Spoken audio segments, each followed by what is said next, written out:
Viswanathan sons അങ്ങനെ പടം കണ്ടിട്ട് വന്നു. ഒരു തെലുങ്ക് സംവിധായകനാണ് ഇത് തോന്നുന്നുണ്ട്. ഞാൻ അതിനെക്കുറിച്ച് ആധികാരികമായിട്ടൊന്നും ഞാൻ എടുത്ത് പറയില്ല. സംവിധായകനെ കുറിച്ചോ അല്ലെങ്കിൽ മ്യൂസിക് ചെയ്തതിനെ കുറിച്ചോ ഒന്നും ആധികാരികമായിട്ട് പറയില്ല. മ്യൂസിക്കൊക്കെ അതിൻ്റെ രീതിയിലുള്ള പരിപാടികളാണ്. പിന്നെ അറിയാം, ഇത് നമുക്ക് ട്രെയിലർ കണ്ടപ്പോൾ തന്നെ അറിയാം, ഇതൊരു ഫാമിലി ഇമോഷണൽ ഡ്രാമയായിട്ടുള്ളൊരു സംഗതിയാണ് ഇതിൽ ഇവർ പടച്ചു വിടാൻ പോകണമെന്നറിയാം. പിന്നെ നടിപ്പിൻ നായകൻ സൂര്യൻ്റെ ഇത്രയും കാലത്തെ ഈ കറുപ്പ് വരെയുള്ള പടങ്ങളൊന്നും ദഹിക്കാത്ത ആൾക്കാർക്ക് ഈ ഒരു പടം വെച്ച് നോക്കുമ്പോൾ ഇത് ഇത്തിരി കൊള്ളാവുന്ന പടമായിട്ടേ തോന്നുള്ളൂ. കാരണം ഇതൊരു ഫാമിലി ഡ്രാമ ആയതുകൊണ്ട് ക്ലീഷേ പരിപാടിയാണ്. എല്ലാം നമ്മൾ കണ്ട് മടുത്ത കഥകൾ തന്നെയാണ്. പക്ഷേ അതിൻ്റെ കോൺസെപ്റ്റ് മാത്രം മാറ്റിയെന്നേ ഉള്ളൂ.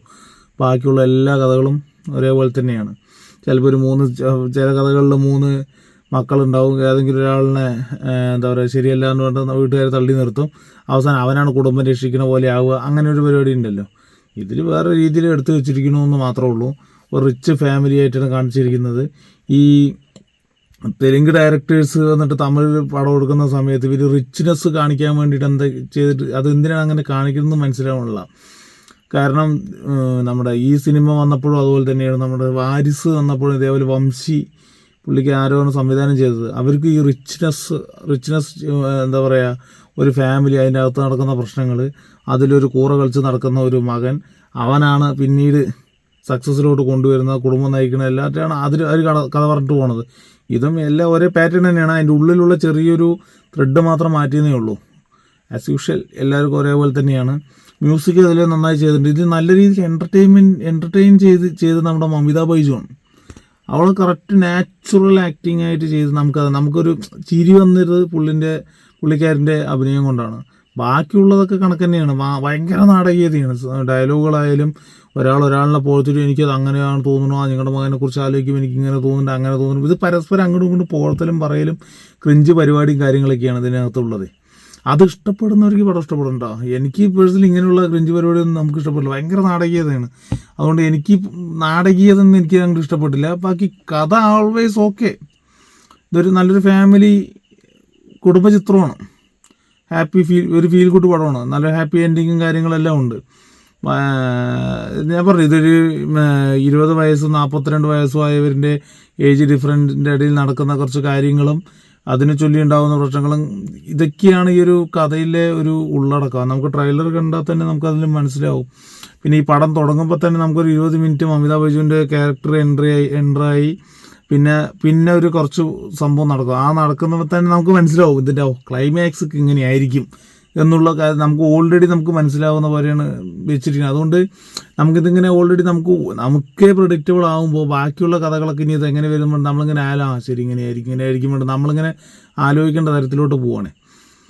സൂര്യൻ്റെ ഇത്രയും കാലത്തെ പടങ്ങൾ എടുത്ത് വെച്ച്, ഇത്രയും കാലത്തെന്നല്ല ഈ അടുത്തിറങ്ങിയ കുറച്ച് പടങ്ങൾ എടുത്ത് വെച്ച് നോക്കുമ്പോൾ ഏറ്റവും ബെറ്റർ ആയിട്ടുള്ളത് ഇത് തന്നെയായിരിക്കും. ഇതൊരു കയ്യടി പടമോ വിസിലടി പടമോ ഒന്നുമല്ല. ഇത് നല്ലൊരു കുടുംബ ചിത്രമാണ്.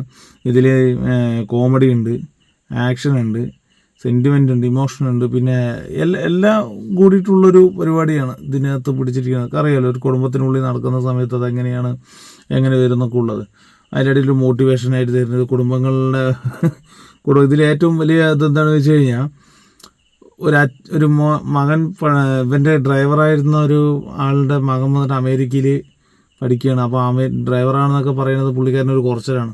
അപ്പോൾ ഫോൺ ചെയ്ത് ഇവരിങ്ങനെ ഒരു മീറ്റിങ്ങിൽ ഇങ്ങനെ ഇരുന്ന് ഇൻ്റർവ്യൂവിൽ ഇങ്ങനെ സംസാരിക്കുമ്പോൾ നിങ്ങളുടെ അച്ഛൻ ഇങ്ങനെയാണ് കൊണ്ട് സൂര്യ ആ മോൻ്റെ അടുത്ത് ഇങ്ങനെ കാര്യങ്ങൾ പറയുമ്പോഴേക്കും ചുറ്റുമുള്ളവരൊക്കെ എണിച്ചൊന്ന് കരയാൻ തുടങ്ങി, വീട്ടിൽ വിളിക്കാൻ തുടങ്ങി. സ്ഥിരം ക്ലീശ പരിപാടി. ഈ പറഞ്ഞ പോലെ സ്നേഹം കൂടുമല്ലോ, അങ്ങനെ നമ്മളെ അതിലോട്ട് ആക്കാൻ നോക്കുകയാണ്. പക്ഷെ നടന്നില്ല. പക്ഷേ കുറച്ച് ഇമോഷനായത് ആ ഒരു മരണ സീന് എത്തുന്ന സമയത്ത് സൂര്യ ഭയങ്കര ഇമോഷനായിട്ടൊരു ഇതുണ്ട്. അത് എനിക്ക് പേഴ്സണലായിട്ട് അത് കൊണ്ടു, ആ ഒരു ഇമോഷണൽ സീന്. പിന്നെ മമിത ബൈജുവിൻ്റെ എൻ്റർടൈൻ പരിപാടികളെല്ലാം നന്നായിട്ടുണ്ടായിരുന്നു. പിന്നെ ഇതിൽ മ്യൂസിക് നമ്മളെ ഈ പറഞ്ഞ വെറുപ്പിക്കുന്ന തരത്തിലുള്ള മ്യൂസിക്. ഫാമിലി പടം എന്നൊക്കെ പറയുമ്പോഴേ നമ്മൾ എല്ലാത്തതൊക്കെ തെലുങ്ക് പടമൊക്കെ ആണെന്നുണ്ടെങ്കിൽ തൊട്ടാമുട്ടിയ പാട്ട്, തുമ്മിയ പാട്ടാണ്, നടന്നാ പാട്ട്, ഇരുന്നാ പാട്ടാണ്. എന്തോ ഇത് അതിൽ വെറുപ്പിച്ച് വെച്ചിട്ടില്ല. ആ രീതിയിൽ ഇങ്ങനെ കഥ പറഞ്ഞുകൊണ്ട് എല്ലാത്തിലും ഈ റിച്ച് ഫാമിലി കൊണ്ടുവരുന്നത് എന്തിനാണെന്ന് എനിക്ക് മനസ്സിലാവുന്നില്ല. പക്ഷെ ചില സമയത്ത് റിച്ച് കാണിക്കുന്നുണ്ട്. പക്ഷെ ചില സമയത്ത് നമുക്ക് ഈ റിച്ച്നെസ് എവിടേക്കൊക്കെയോ വിട്ടു പോണ പോലെയുണ്ട്. റിച്ച് ബോഡി ഗാർഡ് നടക്കണു, സൂര്യ നടക്കണു, വഴിക്ക് വരുന്നു, കാര്യങ്ങൾ വരുന്നു. പക്ഷേ ഇടയിലിടയിൽ എവിടേക്കോ ഒരു ലോക്കൽ പരിപാടികൾ നടന്നു പോകുന്ന പോലെ തോന്നുന്നുണ്ട്. എന്നൊരു മിഡിൽ ക്ലാസ് ആക്കിയാൽ പോരെന്നാണ് ഞാൻ ആലോചിക്കുന്നത്. ഈ റിച്ച് കാരണം തെലുങ്കന്മാർക്ക് ചിലപ്പോൾ റിച്ചായിരിക്കും ആവശ്യം. അതുപോലെ ഈ തമിഴ് പടം കൊണ്ടുവന്നു കഴിഞ്ഞാൽ ഈ തമിഴ് പടം കേരളീയരും കൂടി ഏറ്റെടുക്കുന്ന ഒരു പടം കൂടിയാണ്. ഈ കാരണം DC ഒക്കെ തമിഴ്നാട്ടിനെക്കാട്ടി കൂടുതൽ ഇപ്പോൾ കേരളത്തിലെ കളക്ഷൻ ഒക്കെയാണ് പറഞ്ഞത്. അങ്ങനെ ഈ റിച്ച്നെസ് കൊണ്ടുവരുമ്പോൾ നമുക്ക് ഒമ്പൻ ഫാമിലിയിൽ ഇത്ര ഒരു പരിപാടി നടക്കണമെന്നൊക്കെ നമുക്ക് തോന്നുമ്പോഴും അത് മെയിൻറ്റെയിൻ ചെയ്ത് കൊണ്ടുപോകണം ലാസ്റ്റ് വരെയും. ഇത് ചില സമയത്ത് ചന്തവർത്താനം പറയും, ചില സമയത്ത് ഭയങ്കര ലോക്കൽ ലെവലിലേക്ക് വരും. അങ്ങനെ ആ ലെവലിൽ വരുമ്പോൾ നമുക്ക് പേഴ്സണലി ഒരു അക്സെപ്റ്റ് ചെയ്യാൻ ചെറിയ ബുദ്ധിമുട്ടാണ്. അതാണ് പടത്തിൽ ലോജിക്ക് നോക്കിയിട്ട് കാര്യമില്ല. പക്ഷേ ഞാൻ പറഞ്ഞു എന്നേ ഉള്ളൂ, നമുക്കത് ഫീൽ ആവണമല്ലോ. ചില സമയത്ത് ഇങ്ങനെ റിച്ച് എല്ലാവരും വരുന്നു, സെക്യൂരിറ്റി ബോഡി ഗാർഡൊക്കെ വരുമ്പോൾ ആ ഒരു സ്റ്റാൻഡേർഡ് വരുന്നുണ്ട്. ചില സമയത്ത് ആ സ്റ്റാൻഡേർഡൊക്കെ താഴ്ന്നു പോകണ പോലെയൊക്കെ ഇരിക്കുന്നു. ഇവർ കറക്റ്റ് ആ സ്റ്റാൻഡേർഡിനെ പിടിച്ച് താങ്ങി കൊണ്ടുപോകണ പോലെയാണ് തോന്നുന്നത്. എന്തായാലും നല്ലൊരു ഫാമിലി ഡ്രാമയാണ്. പൈസ പോകുമോ വെച്ചാൽ പൈസയൊന്നും പോകില്ല. നിങ്ങൾ ടിക്കറ്റ് എടുത്ത് കണ്ടോ. ഇതാണ് ഈ ക്ലീശ പരിപാടി സീരിയലും മറ്റേതൊക്കെ കണ്ട് തഴമ്പിച്ചവർക്കൊക്കെ ഫാമിലിയായിട്ട് നല്ല ഇഷ്ടപ്പെടും. കാരണം ഈ കുടുംബ ചിത്രമാകുമ്പോൾ ഈ അച്ഛനമ്മ ഈ പെങ്ങന്മാരൊക്കെ ഉണ്ടാവുമല്ലോ, അവർക്ക് ഇപ്പോഴും അപ്ഡേറ്റഡ് ആണ്. പക്ഷെ എന്നാൽ കൂടി അതൊക്കെ ഇഷ്ടപ്പെടുന്ന ആൾക്കാർക്ക് നല്ല രീതിയിൽ ഇഷ്ടപ്പെടും. നമ്മളിത് എപ്പോഴും നമ്മൾ ഈ സിനിമ തിയേറ്ററിൽ പോയി കാണുന്നതുകൊണ്ട് പലതരത്തിലുള്ള ജോണറും കാണുന്നതുകൊണ്ട് ഇങ്ങനെയുള്ള ഡയലോഗ്സ് കാര്യങ്ങളൊക്കെ വരും ഭയങ്കര നാടകീയതയായിട്ട് തോന്നുന്നുണ്ട്. അതാണ് നമുക്ക് പേഴ്സണലായിട്ടൊന്നും ഉൾക്കൊള്ളാൻ ഇച്ചിരി ബുദ്ധിമുട്ട്. അതുകൊണ്ട് പടം മോശമെന്നല്ല, എൻ്റെ അഭിപ്രായം ഞാൻ പറഞ്ഞാണ്. ഈ ഫാമിലി പടം എന്നൊക്കെ പറയുമ്പോൾ അത് നല്ല രീതിയിലും എടുക്കാം, നല്ല രീതിയിൽ അല്ലാത്ത രീതിയിൽ നാടക രീതിയിലും എടുക്കാം. അങ്ങനെയാണ്. ചില ഭാഗമൊക്കെ ഭയങ്കര നാടകീയതയായിട്ട് തോന്നുന്നുണ്ട്. എന്തായാലും വൺ ടൈം വാച്ചബിളാണ്. തിയേറ്ററിൽ തന്നെ പോയി കണ്ടോ, പൈസയൊന്നും പോവില്ല.